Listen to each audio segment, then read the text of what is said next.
Hi students, this is Vijay Max. Example 2.9. If z1 equal to 3 plus 4i, z2 equal to 5 minus 12i, and z3 equal to 6 plus 8i, find modulus of z1, modulus of z2, modulus of z3, modulus of z1 plus z2, modulus of z2 minus z3, modulus of z1 plus z3. So, இத்தனை conditions நம்ம வந்து கண்டுபிடி சொல்றாங்க. சரியா? சரி, first என்ன பண்றோம்னா modulus of z1 வந்து first கண்டுபிடிக்கலாம். So, modulus of z1 equal to, so z function பாருங்க 3 plus 4i. so நமக்கு modulus குள்ள x plus iy அப்படின்னு அந்த ஃபார்ம் வந்துச்சுன்னா இன்ட்ல கொடுத்து பாத்தீங்களா modulus of x plus i equal to root of x square plus y square. அந்த i omit பண்ணிட்டு x y மட்டும் அப்படியே ஸ்கொயர் பண்ணி எழுதிங்க. சரிங்களா? அப்போ root of this is 3 square then 4 square. so root of 3 square na 9, 4 square na 16. அப்போ நமக்கு ரூட் இன்னொரு 16 plus 9 25. ஸோ ரூட் 25 எடுத்து நமக்கு வந்து 5. இதில் நமக்கு வந்து modulus of z1, modulus of z2 equal to, modulus of z2 is 5 minus 12i. So modulus of x plus வந்து எப்படி எழுதலாம்? root of x square, x square na 5 square plus y square. So y என்று நம்மளுக்கு minus 12 whole square. So 5 square நம்மளுக்கு இடம் root of 25. 12 square means 144. So add பண்ணோம்னா this is root of 169.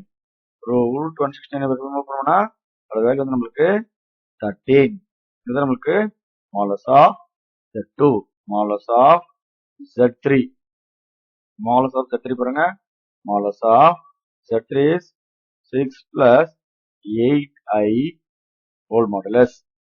So, இப்போ modulus பாருங்க, modulus of x plus i can write as root of x square plus 6 square plus y square. y என்றது வந்து 8 square.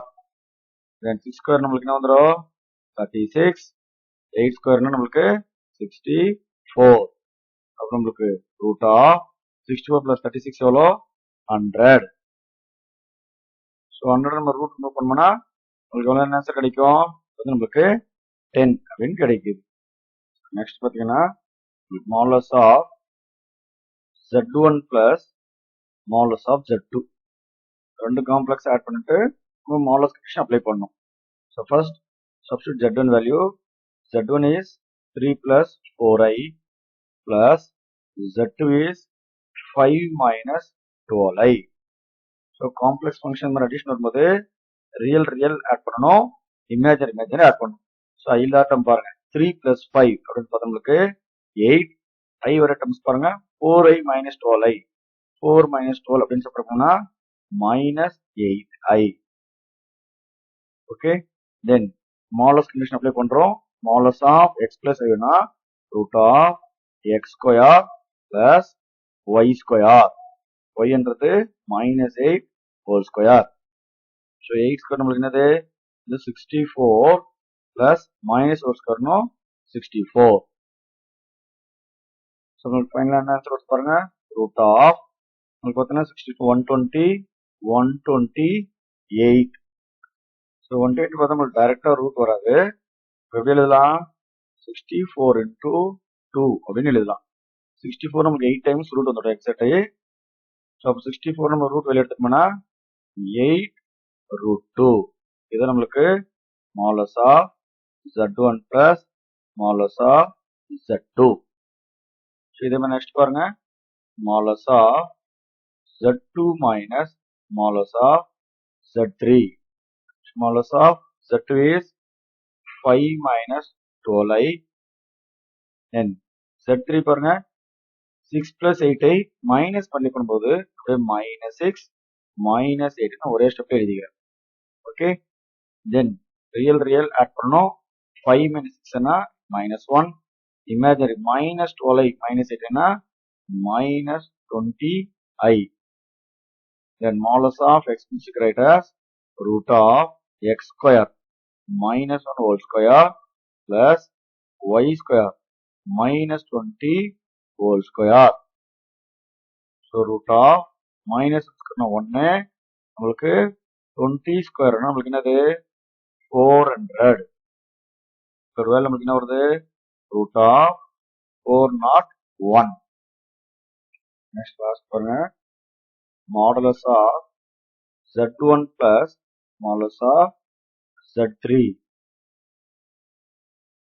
So modulus of z1 is 3 plus 4i plus z3 is 6 plus 8i.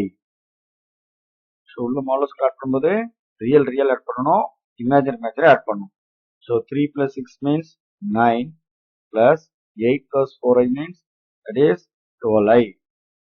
So modulus of x plus you can write as root of x square. X means 9 square, y square, y means 12 square.